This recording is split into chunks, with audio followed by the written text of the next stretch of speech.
Nggak diapa-apain. Pak, di mana saya, Pak? Itu kacamatanya tuh, Om, ya. Yang mana, Pak? Video yang merekam momen siswa SMA yang kepergok bolos oleh polisi merupakan suatu insiden yang cukup lucu. Terlihat dalam video tersebut, sejumlah siswa yang tengah bolos di sebuah warung makan berusaha lari terbirit-birit untuk menghindari polisi. Namun, salah satu siswa justru gagal memanjat tembok batu bata karena kacamatanya jatuh.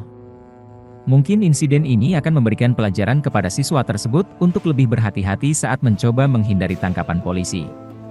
Penting untuk dicatat bahwa tindakan polisi dalam insiden ini adalah memberikan nasihat, bukan untuk menangkap siswa.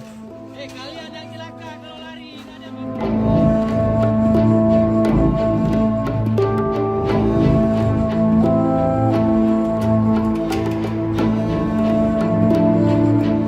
nggak diapa-apain, hei.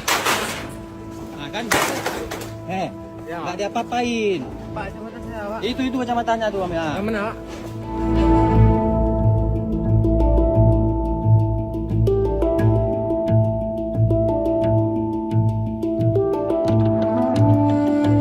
Ngapain lari?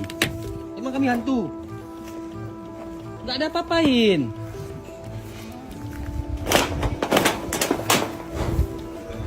Pak, tengok helm bentar, Pak. Enggak, Pak.